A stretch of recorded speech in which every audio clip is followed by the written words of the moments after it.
మరి మొదటిగా కుమారుడు, తర్వాత కుమార్తె, పేరు విక్కీ. ఏం పేరు? మాట్లాడకూడదు, వాక్యం వినండి. దేవుడు సంవత్సరం అంతా కాపాడి నూతన సంవత్సరాన్ని దయాకిరీటముగా దేవుడు అనుగ్రహిస్తూ వచ్చాడు. చూడండి, మాట చదివి ప్రార్థన చేసుకుందాం. యెషయా గ్రంథము 65వ అధ్యాయం. దయచేసి క్షమించండి. కీర్తనలు 65. దావీదు కీర్తనలు 65. దావీదు కీర్తనలు 65 మొదటి వచనం. దేవా, సియోనులో 65 10.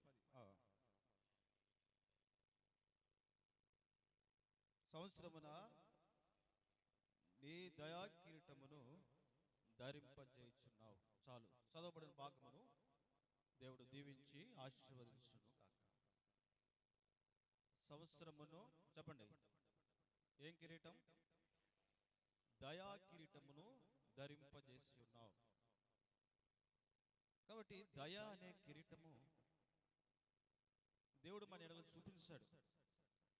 ఒక సంవత్సరం నుండి ఒక సంవత్సరంలోనికి వెళ్ళాలంటే ఏం కావాలి? ఏం కావాలి? దయ కావాలి. విక్కి వాక్యం విను. ఏం కావాలి? దయ కావాలి. ఆ దయ లేనిది మనం భూమి మీద బ్రతకలేము, జీవించలేము. ఇది నాని మనము భూమి మీద సజీవులుగా ఉన్నామంటే దేవుని సంవత్సరమును దయా కిరీటమును ధరింపజేసి. చాలా విషయాలు ఉన్నాయి కానీ టైం లేదు. ఒక తలంపు మాత్రమే చెప్పి నేను చేస్తాను. ఆయన దయ మనల్ని ఏం చేస్తుంది? ఆయన దయ మనల్ని ఏం చేస్తుందంటే, చూడండి, 119వ కీర్తన 17వ వచనం. 119:17. నీ సేవకుడనైనా నేను బ్రతుకున్నట్లు నా ఎడల నీ దయారసము చాలు. ఆయన దయ మనల్ని ఏం చేసిందంటే బ్రతికింపజేసింది. ఎక్కడే ఉన్నారు మీరు? ఏం చేసింది ఆయన దయ? బ్రతికింపజేసింది. రెండవదిగా ఆయన దయ మనల్ని ఏం చేస్తుందంటే, దావీదు కీర్తనలు 5వ అధ్యాయంలో ఒక చక్కటి మాట రాయబడుతుంది. చూడండి, దావీదు కీర్తనలు 5వ అధ్యాయము చివరి వచనం, 12వ వచనం. యెహోవా నీతిమంతులను ఆశీర్వదించువాడవు నీవే, కేడెముతో కప్పునట్లు నీవు వారిని దయతో కప్పేదువు అన్నమాట. కేడెము అనేది మరి కేడెము డాలు. అది దేని నుంచి తప్పిస్తుంది? యుద్ధానికి సూచనగా, యుద్ధం నుండి కూడా తప్పించేదిగా ఉంది. అంటే మొదటిగా ఆయన దయ ఏం చేస్తూ వచ్చింది? బ్రతికించింది. రెండవది, ఆయన మరణ నుండి, ఆయన దయ మరణం నుంచి కూడా కాపాడేదిగా ఉంది. మూడవదిగా చూడండి, మాట చదువుకుని ప్రార్థన చేసుకుందాం. దావీదు కీర్తనల 30వ అధ్యాయము. దావీదు కీర్తన 30వ అధ్యాయం. దావీదు కీర్తన 30వ అధ్యాయము. ఆయన కోపము నిమిషం మాత్రముండును, ఆయన దయ ఆయుష్కాలము నిలిచును. ఆయన దయ మనకి ఏమిస్తుంది చెప్పండి? ఆయుష్కాలాన్ని ఇస్తుంది. ఇప్పుడు విక్కి దేవుడు సంవత్సరం అంతా కాపాడుతూ వచ్చాడు, భద్రపరుస్తూ వచ్చాడు. ఎవరి దయ వల్ల? దేవుడి దయ వల్ల. ఏం పెరిగింది ఇప్పుడు? ఆయుష్కాలం పెరిగింది. విక్కీకి ఎన్ని సంవత్సరాలు ఇప్పుడు? ఇడుచుడు, పుట్టినరోజు నన్ను వాక్యం అంటారు బాబు. ఆయన దయన ఏం చేస్తుంది? నేను ఆయుష్నిస్తుంది. అంటే 8 సంవత్సరాలు. ఇప్పుడు ఎన్నో సంవత్సరం? 8 పూర్తయి 9 వచ్చినాయి. అంటే ఆయుష్ పెరిగిందంటే, ఎవరి వల్ల? దేవుని దైవం. అందుకే ఈ మాటలతో మన కృతజ్ఞతాస్తుతులు చెల్లించాలి. ప్రభువా, ఈ సంవత్సరం నీవు దయతో నన్ను నింపుతూ వచ్చావు. నీ దయ నన్ను బ్రతికించింది. నీ దయ నన్ను కప్పుతూ వచ్చింది అని ప్రభుని మనము ఆరాధించేవారుగా ఉంటాం. కాబట్టి ఆయన దయ వలనే ఈ దినాన్ని మనం కూడా క్షేమంగా ఉన్నాం. దినాన్ని పిల్లలిచ్చింది కూడా దేవుని దయవలనే. కాబట్టి దేవుడిచ్చిన బిడ్డలను దేవుని మహిమ కొరకు ఏం చేయాలి? మనం ఇప్పుడు పెంచాలి. దేవుడిచ్చిన పిల్లలను ఎవరి కొరకు పెంచాలి? దయతో కాపాడుతున్నాడు. కాబట్టి మనం కూడా పిల్లలకు నేర్పించవలసిన విషయాలు ఈ వయసులో మనం ఏం చేయాలి? తల్లిదండ్రులుగా నేర్పించాలి. ఏమి నేర్పించాలి? ఒక మాట చెప్పేసి ప్రార్థన చేద్దాం. చూడండి, ఇంకో మాట 78వ కీర్తనలో ఒక చక్కటి మాట వ్రాయబడుతుంది. 78వ కీర్తన 3వ వచనం. మాకు తెలిసిన సంగతులను మా పితరులు మాకు వివరించిన సంగతులను చెప్పేదారు. యెహోవా స్తోత్ర క్రియలను, ఆయన బలమును, ఆయన చేసిన ఆశ్చర్య కార్యములను దాచకుండా వాటిని వారి పిల్లలకు మేము చెప్పేదేమో. ఏం చెప్పాలి? తల్లిదండ్రులైన వారు ఏం చెప్పాలి పిల్లలకి? మీరు ఏదైతే నేర్చుకున్నారో, దేవుడు మీ కుటుంబాల్లో ఏదైతే మేలులు చేశాడో ఎవరికి చెప్పాలంటది? దాచకుండా చెప్పండి. ఎవరికి చెప్పాలి? పిల్లలకు నేర్పిస్తే వారు ఎలాగుంటారు? రాగల తరములో పుట్టబోవు పిల్లలను దాని నెరిగినట్లు వారి లేచి తన పిల్లలకు దాన్ని వివరిస్తారు.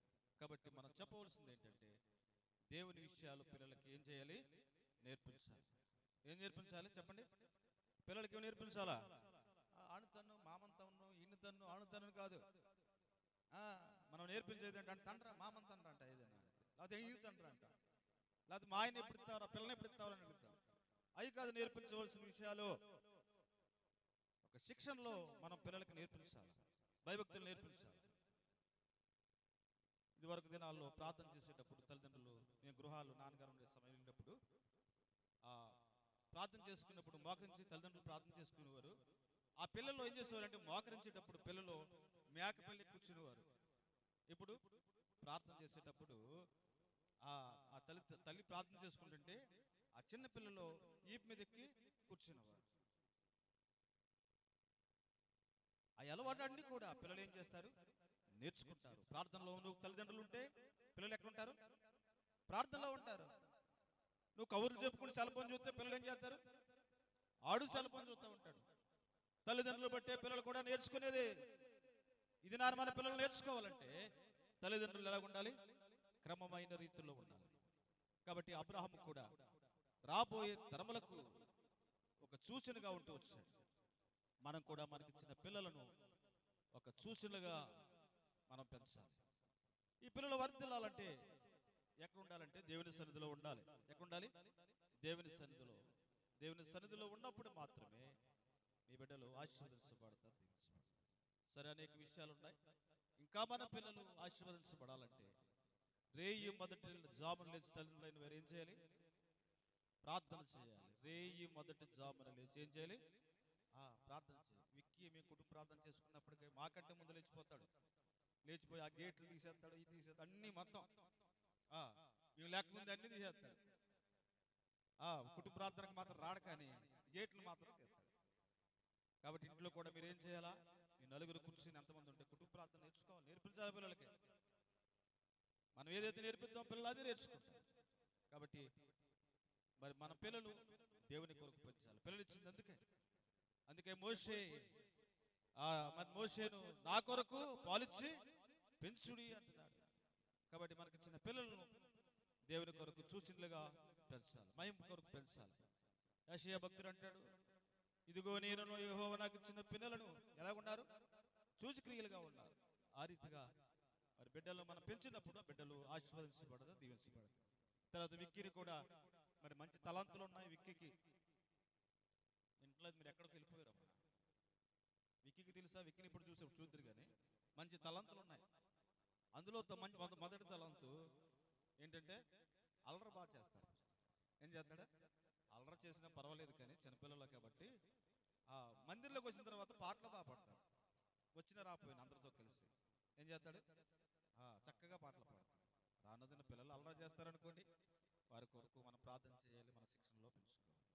తర్వాత మరి విక్కిని దేవుడు మరి ఆశీర్వదించలాగున అభివృద్ధి చేయలేదు. వాళ్ళు సమయాలు ఏ రీతిగా వర్ధిల్తూ వచ్చాడు, ఆ రీతిగా విక్కిని కూడా దేవుడు వర్ధిల్ల చేసి ఆశీర్వదించి దీవించి కాపాడి భద్రపరచునుగా. ఈ సంవత్సరం అంతా మరి దేవుడు 8 సంవత్సరాలు కాపాడాడు, కనుపాపోలే దయాకిరీటం ఇచ్చాడు. అందుకు దేవుని కృతజ్ఞతాస్తుతులు. ప్రతి విషయం ముందు ఏం చేయాలి? చాలా మంది బర్త్డేలు చేసుకుంటున్నారు, మన ఎక్కడో బర్త్డే చేసుకుంటున్నారు, ఎవరికి వాళ్ళకి కేక్ కట్టేస్తున్నారు అంతే. అర్ధరాత్రి 12 గంటలకి ఓ ప్రార్థన లేదు, ఏమీ లేదు, ఏమి సావుకుని కూడా కౌరపించట్లా. మనం చూస్తే నేను వచ్చే దారిలో ఓ బర్త్డే జరుగుతుంది, పాస్టర్ గారు నేను వస్తాను కాబట్టి ఆగండి అన్నారు. ఏంట్రా బాబు అన్నారు. ఏమి లేదండి, కేక్ కట్ చేసుకుంటున్నామని. అరే కేక్ కట్ చేసుకుంటే మంచిదే, ఏం చేయాలా? ముందు ప్రార్థన చేయాలా, సేవకునికి చెప్పాలి, ప్రార్థన చేసుకోవాలా. అది క్షేమం. ఆ రీతిగా ఉన్నప్పుడు మన కుటుంబాలు ఎలాగుంటాయి? ఆశీర్వదించబడతాయి, దీవించబడతాయి. మరి ఈ సమయంలో మరి విక్కి మరి దేవుడు ఆ బిడ్డను ఆశీర్వదించి అభివృద్ధి చేసి దినదినము అభివృద్ధి చేసి బాలుడైన సమయంలో ఏ రీతిగా వర్తిల్తూ వచ్చాడు, ఆ రీతిగా వర్తిల్లడానికి దేవుడు తన కృపను అనుగ్రహించునుగా. ప్రార్థన చేసుకుందాం. మరి చల్లరావంకులు ప్రార్థన చేస్తారు, తర్వాత కేక్ కటింగ్ ఉంటుంది. ఎవరు లేచి వెళ్ళిపోద్దు. ఆకలి అయితే కనుక అందరికీ కూడా పలహారం ఉంది కాబట్టి కొంచెం 5 నిమిషాలు లేట్ అయినా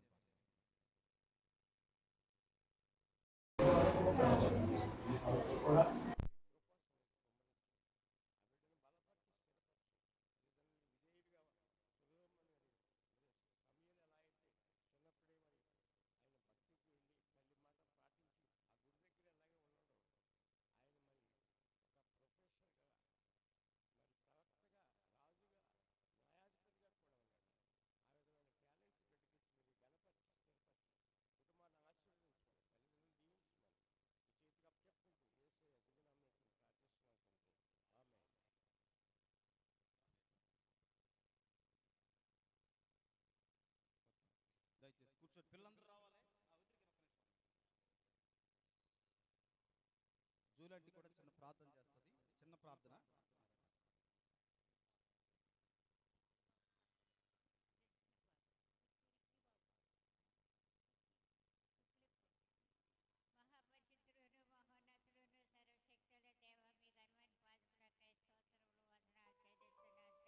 మహోన్నతుడును సర్వశక్తుల దేవ, మీ ఘనమైన పాదములకై స్తోత్రములు వందనాలు చెల్లిస్తున్నాను తండ్రి. ప్రపేకులు బాబు కొరకై మీ స్తోత్రము, ఆ తల్లిదండ్రుల కొరకై మీ స్తోత్రములు.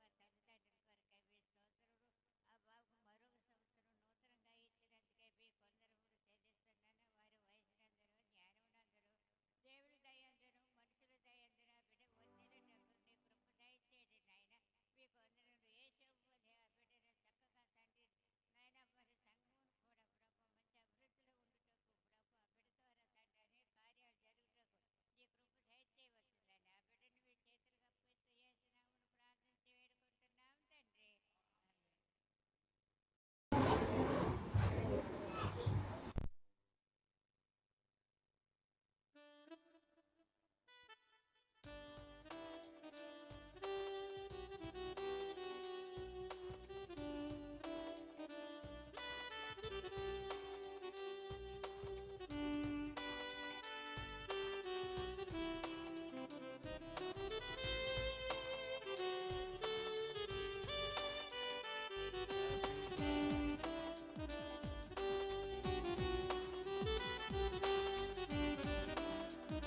దయచేసి రండి, సిస్టర్స్ కూడా రండి లైన్గా.